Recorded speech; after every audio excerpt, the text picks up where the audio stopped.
Hi, I'm Paul Baxendale and welcome to this week's blog post. Now you'll find me this week for this blog post quite hot. Now you'll know I'm in Scotland, so that may surprise you a little bit, but the last couple of weeks we've had glorious sunshine here in sunny Perthshire and the world is beautiful. Perthshire is actually stunning, and with the sun out, the sky's blue, and the lochs and the glens are green. It's absolutely beautiful. So it's made me reminisce a little bit. Reminisce about my life, the people in my life, the major influences in my life. And I can't really think of too many people that's been more influential in my life than the gentleman we're going to be talking about today on this week's blog post. This week's blog post is about my father-in-law, Mr. Kurt Frages. Now, Kurt was a bodybuilder himself, but also very influential in the world of Australian bodybuilding. The blog post is called The Life of Kurt Frages, Arnold, Sergio, and the Development of Bodybuilding in Australia from 1955 to 2012. Now, it's unlikely that many, or perhaps any of you, have even heard of the name Kurt Frages before. But he was central to the bodybuilding scene and the health and fitness scene in Australia, particularly the east coast of Australia, for many, many years. Now, he was also my father-in-law and a dear and trusted friend, mentor, and father figure to me for much of my adult life. His story is one of adventure, hard work, and uniqueness of character. Leaving his poverty-stricken, war-torn town of Vienna, he decided to emigrate either to Canada or to Australia to try and create a new life for himself. So leaving his mother, who would not let him leave, so he had to steal his passport away from her, he went to the coast to try and find a ship on which he could begin his new life and his new adventure. There was a ship leaving for Australia, and with his papers, he got in the queue to get on board. Now, after the 3 months the ship's passed, he got to Sydney. He knew so little English that when he got his papers out to arrive at Sydney Harbour, he copied the guy in front of me about what occupation he did. He said he was a mechanic. Now, for all the skills that Kurt would accumulate later in his life, which were many, I can honestly say mechanic was not one of the ones that I remember him being. But he did okay. Now, back in Austria, Kurt had already begun to weightlift and to get stronger and to build a better physique. Now, whether it was the movies of Reg Park or Steve Rees, I don't know now, but he was one of the earliest people in Australia, in Austria, to be into bodybuilding, only a few years earlier than his fellow countryman Arnold Schwarzenegger, someone who we would later meet and converse with in their home tongue of Austrian when Arnold visited Australia on a number of occasions, as well as the year of the 1980 Olympia, when Arnold would make his controversial comeback victory in Sydney. Kurt also met Arnold in America when Kurt visited there at Will's Gym and Gold's Gym on a holiday then. Starting off with a handful of dollars, he took any work that was going. And the best paid work back then was in the mines, out in the bush, out in the sand and the desert. Now, there was nothing to do but to work and to drink. Now, Kurt wasn't much of a drinker, so he worked, so he saved his money, and he saved his money until he had a suitcase full of money. And then he decided to move back to civilization, back to Sydney, where he opened a business importing European goods into the Australian market. The business was a huge success, and so here he was, a young man with a great business in Sydney, keeping himself in great shape, training at one of the gyms in the small bodybuilding subculture in Sydney at the time. What more could he ask for? Well, that somebody he could ask for was called Lynette. That's who. At SeaWorld, just up the coast, they would have a water skiing display team, which was full of very attractive women as part of the squad. And Kurt had his eye set on the one with the beautiful curly golden hair. He'd asked her out on a date, and the rest was history, as they say. Although I do remember a very funny story that Kurt told me once about one of their very first early days. Now, Lynn was always late for their date, so Kurt decided he was going to fix that. He said he was going to arrange to meet Lynn for a meal, and then he would meet her at a specific time at a specific location. Well, Kurt arrived a little bit early, as he always did, and waited on Lynn for 5 minutes. Now, at 5 past, he left, leaving a note that should an attractive young lady come asking for him, to tell her that he'd waited 5 minutes, but then he'd gone home. Well, Lynette was never late again. Well, actually, she was. Actually, Lynette was nearly always late after that. But she was never in a hurry. She liked to take her time and not be rushed. She was a very, very classy lady. Now, Kurt and Lynette had 3 children, my wife being the middle one and the only girl. They lived in a big house in Vaucluse in Sydney, one of the wealthiest areas of the city, with a waterfront view. It was stunning.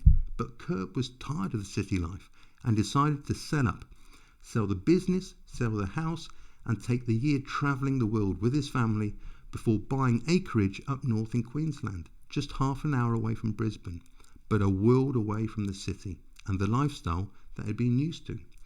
He bought a 1960s Mustang and drove across the states, heading over to Venice Beach, of course, where he would meet all of the legends of our sport. After that, they would head down to Mexico and then back over to Europe before heading back to Australia with a Mustang in the freight of the ship. He went back to the 10-acre plot he had bought in Luscombe out in the bush, but it was still only half an hour away from the city of Brisbane. This beautiful plot was where my wife grew up and where we moved to when we emigrated ourselves in 1999, just after my first retirement from competitive bodybuilding. It was a true paradise, with a pool where I would dive into every morning as I tried to accustom myself to the 40-degree heat and the high humidity of a normal Queensland day summer.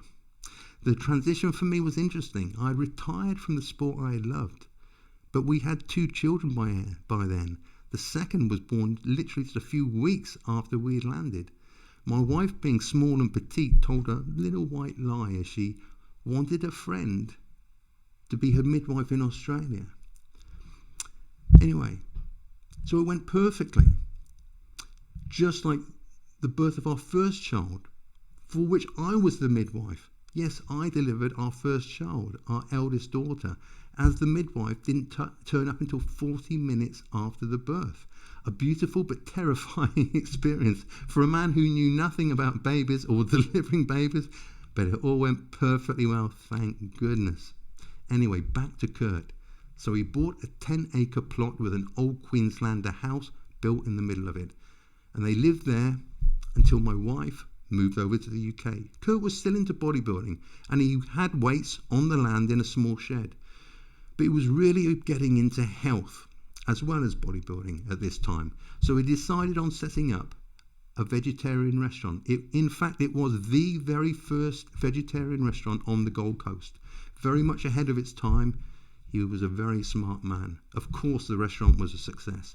And very soon, he was getting bored again. So then he decided to open up a bakery, making and delivering fresh baked bread and other tasty eatables and selling them to shops around the area. After that, you just knew there would be another after that with Kurt. He decided to open up his first gym, Slim's Gym in Slacks Creek, South Brisbane. He trained and worked there for many years, and there are many people who still remember Kurt's gym there. Lynette and my wife Amanda also trained there. So she was well used to the gym environment when she met me. In fact, she was even used to the competitive side of bodybuilding, as her father soon began to compete, winning many regional shows in northeast Queensland and also winning the overall Natural Masters one year. He loved bodybuilding, but especially Arnold. Because they were both of Austrian heritage and birth, whenever they would talk, whenever they would meet, they would greet each other in Austrian, something I think Arnold really enjoyed.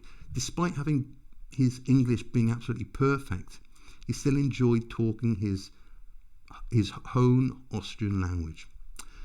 Now, Australia was a very popular destination for bodybuilders to travel to seminars for back then, as they would do seminars, have a holiday at the same time as earning money.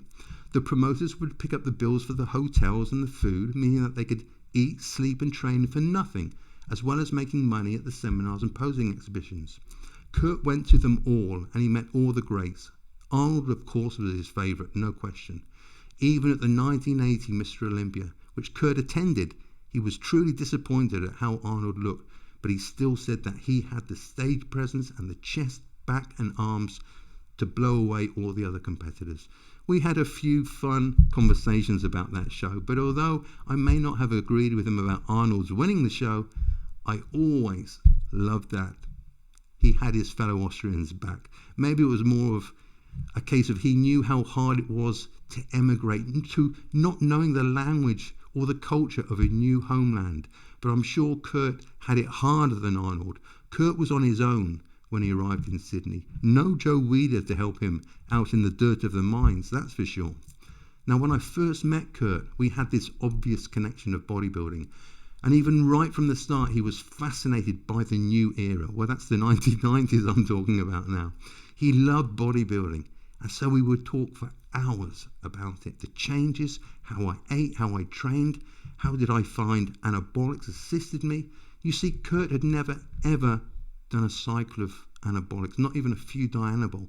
So he was intrigued as to the difference that it may have made. He did say to me many times that he would have given it a go if he had been younger. But by then, it just wasn't worth it, as he was just training to be healthy and to keep himself in good shape. And he was concerned with his health much more than making gains at his age. A very wise man. What we would do many, many evenings is to put on a Mr. Olympia video from any year and watch the competition. He would love to see the size and the conditioning on a bodybuilder like Dorian displayed on the Olympia stage. So we would ask about him. How does he train? Whilst we watched the 91 or the 93 Olympia videos and the other greats of that era on the stage. And then if we were on holiday together, which we often did, he would always know where there was a great spit and sawdust hardcore bodybuilding gym, whether it was up in Noosa or in the heart of Sydney. Now that reminds me of another great story about Kurt. We were in Sydney together for a few days looking for a site for a new factory of mine and a sales office. So we had to train somewhere. Kurt said to me, "I know a great gym right in the centre of Sissy. It's only a few minutes walk from here. Let's go and train there." Well, the gym was called City Gym, and I'm sure it's still there today. Hi guys, on the second floor of the building. You wouldn't know it was there, apart from the sign sticking out from the door frame. We could hear the sounds of weights clanging away. It sounded great, so up we went. Now, I've been around all kinds of people in my life, and I've seen a lot of things while I've worked on the doors of many varied and strangely themed nightclubs, but what I saw over the next few minutes was a sight to behold. Pure Sydney in the nicest possible way. Just as we were about to walk up the stairs, we heard a commotion in the street. Turning around, we saw a black guy in a pink leotard roller skating down the middle of the main road through Sydney city centre. Headphones in his ears, he didn't care about the traffic nor the crowds that were stopped staring at him. Well, actually, I think that was his aim after all, in all fairness. Okay, I thought, Sydney has a lively spirit. Let's get to this workout. At the top of the stairs behind the counter was a huge person who smiled nicely at me and then proceeded to walk over to me to ask if we wanted to train. The trouble was, I wasn't sure if it was a he or he was a she or he was a... I didn't care anyway, but it wasn't a surprise to be sure. Anyway, we began training and we noticed everyone was in shape, really great shape. I'd only just retired, so getting hot in the Sydney afternoon heat, I took off my t-shirt to a vest as I was going to squat. Now, Kurt smiled, I think, knowing what was just about to happen, and just as I took the bar from the rack, a guy moved in very close behind me and asked, "Would you like a sport?" "Thanks, I'm okay, thanks," I said as I carried on with my set. It was the friendliest gym I've ever trained in. The atmosphere was awesome. The music loud, the people very, very friendly. What a day. Glorious. Kurt met all the greats. In a gondolier in Venice, he saw another gondolier coming towards him and a huge pair of arms hanging out of a small boat. As it came closer, he noticed that it was none other than Beckles.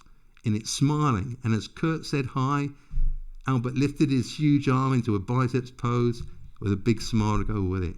Sergio Olive came over to Oz in the 80s, I think, with his wife, and the Federation put them up in a fancy hotel and said just call to room service if they needed anything to eat. But I don't think they were expecting Sergio to be ordering lobster every night. But they said his physique was truly amazing, with a black pair of pants and a red lace shirt and sass. They said he looked freaky, the freakiest bodybuilder then to grace Australian shores. Kurt said his hands were enormous, like 2 shovels, he said, and his arms were splitting his shirt, they were so big. I think he gave the promoters some trouble. I think him and his wife were perhaps having problems at the time. It wasn't an easy trip, but it was worthwhile to see the myth. Frank Zane was also over during those years, and Franco, but it was always Arnold who made it for my father-in-law. Another time we took a short break to Noosa for a week by the beach, and he said to me, if I went for a run with him, then he'd come and train with me at his old friend's gym there. Perfect, I thought, except that Kurt was a great long-distance runner, and well, I wasn't. Well, the run I just survived, but it was beautiful as we ran through the national park there. So that helped me from realising I was struggling on air, and it was about 90% humidity. Then our gym session. Well, Kurt was competitive, so I knew he was going to push himself, but I didn't think he was going to try and match me weight for weight and rep for rep. He was squatting 2 plates aside, and I knew when I put on the 3rd plate he was going to follow. It was then I said, maybe it's best not to go any heavier today. But he was determined. I wasn't going to get the bragging rights. I began to get worried. What if he hurt himself? Linny was going to kill me. But when I loaded the bar up with the 3rd plate, he said, yeah, maybe you're right, Paul. I'll stick with the 2 plates. Thank goodness for that. Now, Kurt would often talk to me after Linny died. I think he found saying some things in front of his sons and his daughter difficult, because I was family but not family, if that makes any sense. And we would often confide in each other, knowing that it would not go further, yet it was still someone to talk to and someone who we could talk to about anything with. After Linny passed, it wasn't long before Kurt fell in past himself. Sad, but they truly belonged together, and he never recovered from her death. A wonderful man. Here's to Kurt Frages, entrepreneur, family man, and always a great bodybuilder. All of them. It was his family he was most proud of, and I'm honoured to have been a part of that. Let us salute the founders of our sport. They paved the way for all of us. But until we meet again next week, let me remind you, you know the words. Until next week, everything that you do, every single action you take, every behaviour you make, there are always 3 more reps in you. Get them. Thanks very much. See you next week. Goodbye.